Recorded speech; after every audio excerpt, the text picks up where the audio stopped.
오늘 본문을 가지고 우리는 무엇을 위해 사는가, 우리는 무엇을 위해 사는가라는 제목으로 말씀 증거합니다. 야곱은요 몇 초 상관으로 몇 초는 아니겠죠, 몇 분 상관으로 둘째로 태어났습니다. 쌍둥이로 태어났는데요, 억울하지만 그는 장자가 될 수 없었습니다. 장자가 되고 싶어서 팥죽 한 그릇으로 배고픈 이 기회를 틈타 그의 형에게서 장자 명분을 삽니다. 그 후 아버지 야곱이 나이가 많아서 눈이 흐릿해졌을 때, 아버지 이삭이 나이 많아 눈이 흐릿해졌을 때 어머니와 짜고 자신을 에서처럼 위장을 해서 장자의 축복을 받게 되지요. 그때부터 야곱의 삶은 험난한 인생길이 시작되었던 것 같습니다. 여기서 문제입니다. 새벽부터 문제를 줘 죄송한데요. 야곱이 형을 피해서 도망갔을 때가 나이가 몇 살 정도 되었을까요? 여러분 보통 생각했을 때 한 30대? 40대? 한 몇 살 정도 됐을까요? 힌트는 좀 나이가 많았습니다. 77세입니다. 77세. 물론 성경은 77세라고 말하지 않습니다. 근데 그걸 어떻게 생각해 볼 수 있냐면, 야곱이 이제 147세에 죽거든요. 그런데 성경에서 그가 130세에 요셉의 초청을 받아서 애굽으로 가지요. 가족을 이끌고 애굽으로 갑니다. 또 그가 이제 여기서 계산해 볼 수 있는 게 야곱이 그의 아들을 이제 130세에 다시 만나는데 22년 만에 만납니다. 그러니까 108세에 그의 아들 요셉을 잃어버리는 거죠. 그 당시 요셉의 나이가 17살이었습니다. 역으로 계속 계산해 보면 98세에 야곱이 요셉을 낳은 거죠. 100세에 아브라함이 이삭을 낳은 것도 대단하지만 98세에 야곱이 요셉을 낳은 것도 참 대단한 것입니다.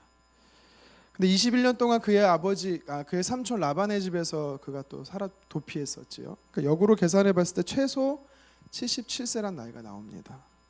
자, 이것을 생각해 보면서 어제 말씀 묵상해 보면서 좀 느꼈던 게 뭐였냐면, 어떻게 물론 지금의 개념과 그 당시 개념의 장수의 개념은 좀 다를 수가 있지만 77세가 되는 나이, 어쩌면 이제 욕심을 좀 버려 놓을 때도 됐을 만한데 이 장자의 욕심이 이렇게 있었구나라는 생각이 들었습니다. 또 한편은 이 아버지로부터의 장자의 명분의 기도, 축복의 권을 빼앗겼던 이 에서도 참 못했다. 왜냐하면 20년 동안 그렇게 야곱을 용서 못하고 죽이려고 이렇게 마음을 이렇게 쓴 것을 보면서 도대체 장자가 뭐길래 라는 생각이 좀 들었습니다. 전 참고로 차자입니다. 나이가 많은 상태에서 야곱은 고향을 떠났습니다. 하란으로 간 거죠. 삼촌의 집으로 도망간 것입니다. 사막을 지나고 강을 건너 아주 위험하고 머나먼 길을 눈물을 머금고 고향을 떠나간 것입니다. 그런데 어느 광야의 밤이 되어 돌을 베고 잠을 자는데 꿈에서 환상을 하나 보지요.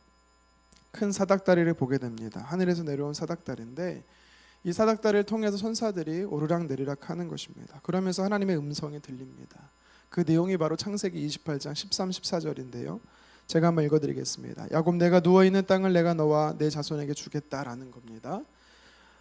간단하게 제가 말씀드리면 그 자손이 티끌처럼 많아질 거다. 굉장히 많아질 건데 그 모든 너의 자손들이, 모든 족속이 너의 자손으로 말미암아 복을 받을 것이다 라는 축복이었습니다. 근데 이 축복은요, 그의 아버지 이삭뿐만 아니라 그의 할아버지 아브라함에게도 약속했다.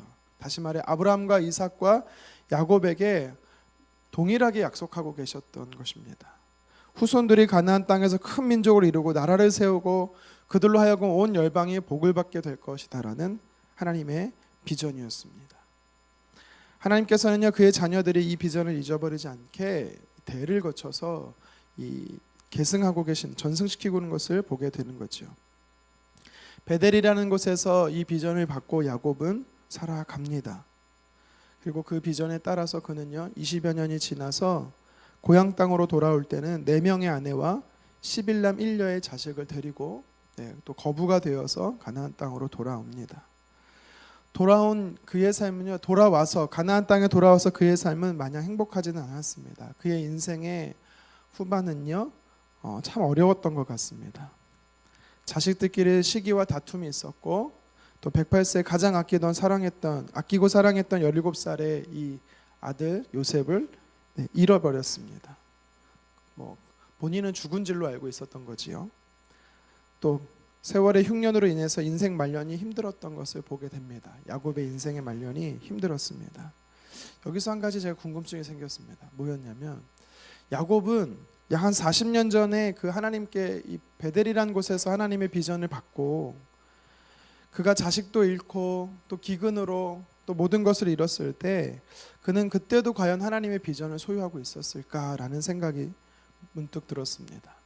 물론 성경은요, 야곱이 하나님의 그 베델에서 주신 비전을 잃어버렸다라고 말하지는 구체적으로 말하고 있지는 않습니다. 그런데 우리가 성경을 통해서 보면서 과연 야곱은 어땠을까? 물론 야곱이 비전을 포기했단 말은 나오진 않지만, 이 사실을 보면서 우리가 깨달을 수 있는 건 뭐냐면, 사람은 하나님의 비전을 잠시 기억지 못하고 포기할 수 있어도요, 하나님은요 자신의 비전을 절대 포기하지 않는다라는 것을 우리는 알 수가 있습니다. 야곱의 인생 말년에 하나님의 비전이 어떻게 회복되고 있는가, 아니 어떻게 기억되고 있는가. 죽은 줄로만 알았던 그 아들 요셉이 애굽 총리가 되어 살아 돌아왔을 뿐만 아니라, 요셉의 초청으로 그의 가족 70여 명이 모두 기근에 피해서 비옥한 땅 고센 땅에 가서 거주할 수 있었습니다. 후손은 번창해 갔고 야곱은 남은 여생을 편하게 지낼 수 있었던 것이지요.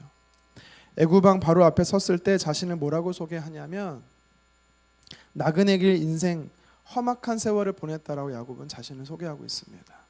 그럴 만도 한 게, 제가 조금 전에도 소개했지만 77세 이후로 130세가 될 때까지 어쩌면 그의 인생의 절반을 그는요, 목숨을 연명하기 위해서 도망자의 삶이나 어디 정착하지 못하고 나그네 인생으로 돌아다니며 그는 살았습니다. 그런데 이제 야곱은 요셉 덕분에 그의 인생의 하반기를요, 130세부터 오늘 우리가 말씀을 읽었던 그의 장례식 때까지 그는요, 죽기 직전까지 부귀영화를 누리며 살아가고 있었습니다. 그런데 여기까지만 보면 그가 비전을 잃어버린 사람으로 생각하지만, 그는요 수시로 그가 말했던 것은 뭐냐면, 자신뿐만 아니라 우리 자손들, 우리 민족은 다시 가나안으로 돌아가야 할 것에 대해서 그는요 계속해서 이야기를 했다라는 것입니다. 비록 애굽이란 곳이 비옥하고 살기 좋은 땅이라 할지라도, 자신의 아버지, 자신의 할아버지가 자신의 아버지와 부모님과 할아버지와 할머니가 묻혀 있는 그 가나안 땅으로 자신도 가야 할 것에 대해서 계속해서 유언으로 남겼던 것을 우리는 알 수가 있지요. 죽기 직전에 요셉 불러 자기를 애굽에서 매장하지 말고 가나안 땅에서 매장할 것을 이야기를 합니다. 우리가 어제까지 살펴봤던 이 49장의 이 야곱의 유언, 축복의 예언을 보면서 마지막에도 역시 또 이야기를 하죠. 가나안 땅에 자신을 묻어달라는 것입니다. 자, 이것을 보면서요, 우리가 알 수 있는 것은 야곱이 그랬고, 또 우리에게 주시는 영적 메시지는 하나님의 사람은 비전으로 산다라는 것입니다. 인생 말년에 하나님의 비전을 포기하거나 망각했다면 그는요 가나안 땅에 정착했을 것입니다. 애굽에 정착했을 것입니다. 하지만 야곱은 정확한 때는 알지 못했지만, 하나님이 정하신 때와 그 기간이 차면 반드시 자신의 후손들은 가나안 땅으로 가게 될 것을 알고 있었다라는 것입니다. 살아서 갈 수 없다면 죽어서라도 가겠다라는 그의 강한 의지가 오늘 말씀을 통해 우리에게 비춰지는 것이지요. 야곱을 보면서 하나님의 사람인 우리도 하나님의 비전을 소유하며 살아야 한다라는 것을 우리가 깨닫게 됩니다. 하나님의 사람은요 죽을 때까지 그 비전을 간직하며 살아야 되는 것입니다. 이 동일한 비전이 저와 여러분에게 있습니다.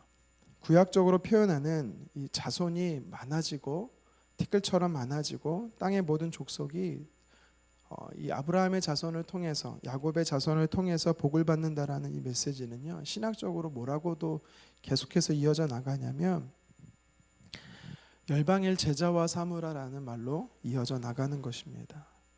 예수님께서 승천하시면서 우리에게 말씀하실 때 뭐라고 말하냐면 은퇴는 없다라는 것입니다. 62세, 65세, 70세에 정년의 은퇴는 있어도 비전의 은퇴는 없다라는 것입니다. 야곱처럼 147세 죽는 날까지 복의 근원으로서 하나님의 그 비전을 간직하며 살았던 것처럼 저와 여러분에게도요, 은퇴는 있어도 비전의 은퇴는 없다라고 성경은 가르치는 겁니다. 갈라디아서 3장 7절에 저와 여러분들을 향해서 뭐라고 말하냐면 믿음으로 아브라함의 자손, 후손이 우리가 되었다라는 겁니다. 그래서 갈라디아서 3장 29절에는 저와 여러분들이 아브라함의 자손으로 약속을 유업을 이을 자가 되었다라는 겁니다. 다시 말해 그 비전을 이어받을 자가 되었다라는 것입니다. 야곱의 자손들이 열방을 축복하는 통로가 되었습니다. 이것은 세계 열방이 예수님을 믿는 우리를 통하지 않고서는 구원과 영생의 복음을 듣지 못한다라는 것을 이야기하는 것입니다. 야곱이 죽을 때까지 품었던 그 하나님의 비전, 그리고 그 비전은요, 지금도 하나님의 자녀들, 언약의 백성들에게 계승되고 있습니다. 우리가 아무리 살기 좋은 세상이 오고 또 이 땅이 너무 좋다 할지라도요, 우리가 잊어버리지 말아야 할 것은요, 야곱처럼 그 하나님의 비전을 우리는 끝까지 간직해야 된다라는 것입니다. 하나님께서 부르시는 그날까지 우리가 이 열방을 제자화하고 예수 그리스도의 복음을 증거하는 저와 여러분들 되었으면 좋겠습니다. 근데 오늘 말씀을 쭉 묵상하다 보면 이 야곱의 장례식이 굉장히 성대한 것을 보게 되지요. 고작 한 사람의 장례식인데 무려 40일 동안 이 향신료로 방부제 처리를 하고 또 애굽 사람들이요, 음주 가물을 금하는 이 70일 동안 이 애곡을 하는 것을 보게 됩니다. 또 7절에서부터 9절에 보니까 이 바로궁의 모든 원로들과 애굽 전 지역의 원로들, 그리고 많은 수의 병거와 기병들이 장례 행렬에 참여해서 가나안 땅에서 무려 7일 동안 또 애곡을 합니다. 짧게는 77일 동안, 길게는 117일 동안 한 사람, 그것도 요셉의 아버지 한 사람 때문에 이렇게 거대하게 장례식을 치르는 이유가 뭘까요? 물론 당시 요셉의 권력이 그만큼 대단했다라는 것을 반증하겠지만 결코 요셉은요, 권력을 과시하기 위해서가 아닙니다. 이것이 우리에게 주는 또 영적 메시지가 있는 것이지요. 요셉은 많은 애굽인들뿐만 아니라 그의 이 야곱의 자손들, 이스라엘 백성들에게 주고자 했던 메시지가 있는 것입니다. 요셉이 주고자 했던 것이 무엇입니까? 그것은 우리가 정말 가야 할 땅이 가나안이다라는 것을 각인시키고자 했던 것입니다. 다시 말해 그의 아버지의 비전을 이어서 말하고자 한 것이지요. 야곱이 죽어 약속의 땅이요 자신의 열조들이 묻힌 가나안 땅으로 올라갔다는 사실은요, 저와 여러분들에게 있어서 정말 우리가 가야 할 곳은 본향이라고 말하는 저 천국임을 이야기하는 것입니다. 야곱의 장례 행렬에 수많은 인원과 병력이 동원되어 이 장례식에 장엄하게 치러졌는데 이것은요, 신약 성경에도 우리에게 이렇게 말합니다. 데살로니가전서 4장 16절인데요. 주께서 호령과 천사장의 소리와 하나님의 나팔 소리로 친히 하늘로부터 강림하시리니 그리스도 안에서 죽은 자들이 먼저 일어나고. 무슨 뜻입니까? 우리가 천국에 가게 되는 그 순간 하늘의 천군 천사들이 호의와 찬송을 하게 되는 놀라운 일이 나타나게 될 것이다라고 약속하는 것입니다. 야곱처럼 죽음 후에 우리가 가게 되는 영원한 하늘나라가 있다라는 것을 이야기하는 것이지요. 저와 여러분들이 진정 가야 할 곳은 이 땅이 아니라 영원한 천국임을 기억하시기를 바랍니다. 모든 슬픔과 눈물을 닦아주고 영원토록 하나님과 함께 거하며 찬송할 수 있는 그 현장, 그 천국이 우리에게 약속되어 있다라는 것입니다. 말씀을 정리하겠습니다. 이 야곱의 장례식을 통해서 오늘 성경이 우리에게 우리는 무엇을 위해 살아가야 하는가에 대해서 생각해 보게 합니다. 두 가지를 나눴습니다. 첫 번째는 우리는 야곱처럼 죽을 때까지 하나님의 비전을 소유해야 된다라는 것입니다. 약속의 땅에 묻히기를 소원한 만큼 그는요, 야곱은 그가 베델에서 하나님의 비전을 받은 그 이후부터 그는 죽는 그 순간까지 그 비전을 잊어버리지 않았다라는 것입니다. 뿐만 아니라 야곱은 죽어서 천국에 들어가는 영광을 누리게 되었습니다.